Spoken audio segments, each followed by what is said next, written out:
Section 30. Sauti said, "At the very touch by Garuda of great might with his feet, the branch of the tree broke as it was caught by Garuda.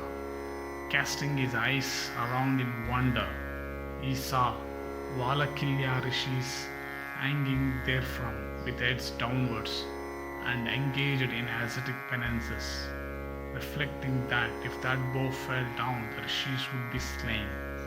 The mighty one held the elephant and tortoise still more firmly with his claws, and from fear of slaying the Rishis and desire of saving them, held that bow in his beaks and rose on his wings. The great Rishis were struck with wonder at sight of that act of his, which was beyond even the power of the gods, and gave that mighty bird a name.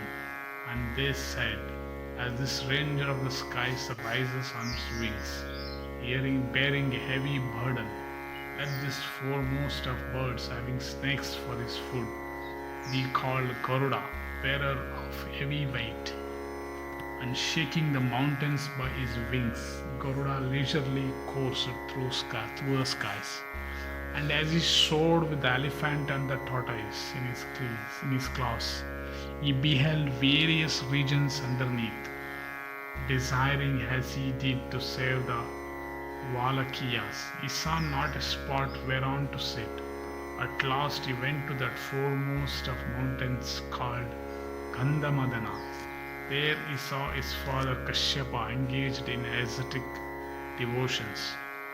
Kashyapa also saw his son, that ranger of the skies of divine form, possessed of great splendor and energy and strength, and endued with speed of the wind or the mind, huge as a mountain peak, a ready smitter like the curse of a Brahmana, inconceivable, indescribable, frightful to all creatures, possessed of great prowess, terrible of the splendor of Agni himself, and incapable of being overcome by the deities, Dhanavas, and invincible Rakshasas, capable of splitting mountain summits and sucking the ocean itself and destroying the three worlds, fierce and looking like Yama himself.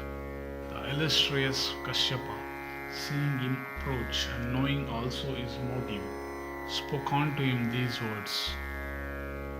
Kashyapa said, O child, do not commit a rash act, for then thou would have to suffer pain. The Valakilyas, supporting themselves by drinking the rays of the sun, might, if angry, blast thee. So they continued. Kashyapa then propitiated for the sake of his son the Valakilyas of exceeding good fortune, and whose sins had been destroyed by ascetic penances. And Kashyapa said, He whose wealth is asceticism, the essay of Garuda is for the good of all creatures. The task is great that he is striving to accomplish. It behoveth you to accord him your permission. Sauti continued.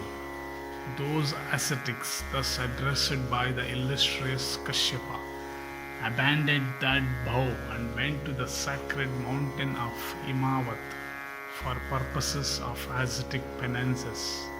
After those Rishis had gone away, the son of Vinata, with voice obstructed by the bow in his beaks, asked his father Kashyapa, saying, O illustrious one, where shall I throw this arm of the tree? O illustrious one, I indicate to me some region without human beings. Then Kashyapa spoke of a mountain without human beings, with caves and dales, always covered with snow, and incapable of approach by ordinary creatures, even in thought. And the great bird bearing that branch, that elephant, and that tortoise, proceeded with great speed towards that mountain. The great arm of the tree with which the bird of huge body flew away could not be curled around with a cord made of 100 hides.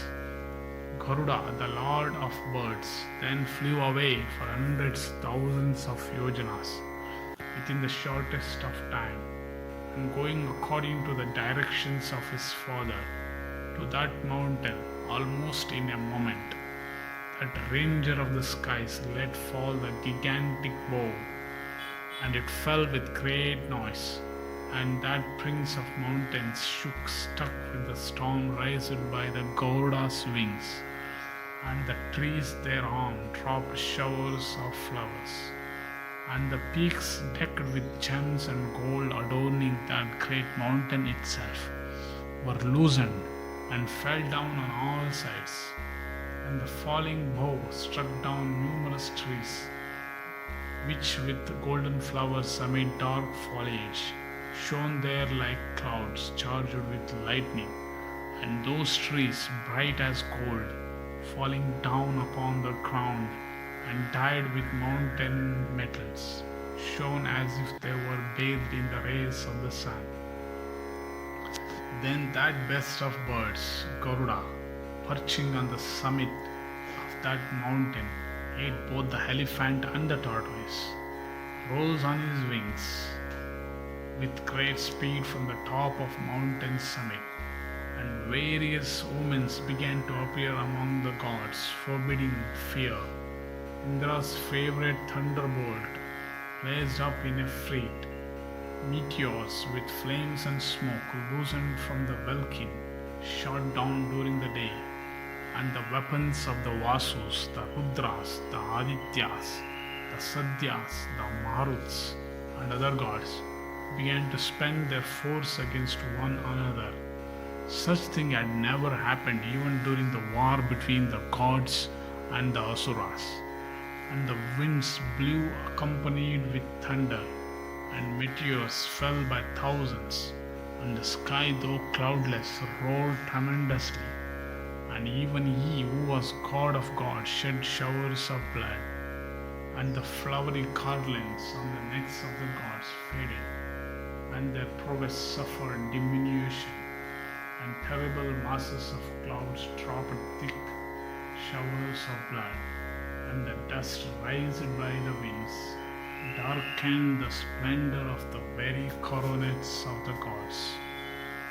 And he of 1,000 sacrifices, Indra, the other gods, perplexed with fear at the sight of those dark forebodings, spoke on to Brihaspati thus: Why, O worshipful one, have these natural disturbances suddenly arisen? No foe do I behold who would oppress us in war. Brihaspati answered, O chief of the gods, O thou of 1,000 sacrifices, it is from thy fault and carelessness, and owing also to the ascetic penance of the high-souled great Rishis, the Valakinyas, that the son of Kashyapa and Vinata, a ranger of the skies, endued with great strength, and possessing the capacity of assuming at will any form, is approaching to take away the Soma, and that bird, foremost among all endued with great strength, is able to rob you of the Soma. Everything is possible. With him, the unachievable he can achieve. Sauti continued. Indra, having heard these words, then spoke on to those that guarded the Amrita, saying, A bird endued with great strength and energy has set his heart on taking away the Amrita. I warn you beforehand so that he may not succeed in taking it away by force. Brihaspati has told me that his strength is immeasurable, and the gods hearing of it were amazed and took precautions, and they stood surrounding the Amrita, and Indra also of great prowess, the wielder of the thunder, stood with them, and the gods wore curious breastplates of gold of great value, and set with gems and bright leathern armor of great toughness. And the mighty deities wielded various sharp-edged weapons of terrible shapes, countless in number, emitting, even all of them, sparks of fire with smoke. And they were also armed with many a discus iron mace, furnished with spikes and trident, and battle axe, and various kinds of sharp pointed missiles, and polished swords, and maces of terrible form, all befitting their respective bodies, and decked with celestial ornaments, and resplendent with those bright arms. The gods waited there, their faces allied. The gods of incomparable strength, energy, and splendor resolved to protect the Amrita, capable of splitting the towns of the Asuras, all displayed themselves in forms resplendent as the fire. And in consequence of the gods standing there, that would be battlefield, owing to hundreds of thousands of maces furnished with iron spikes, shone like another firmament illumined by the rays of sun. So ends the 30th section of the Astika Parva of the Adi Parva.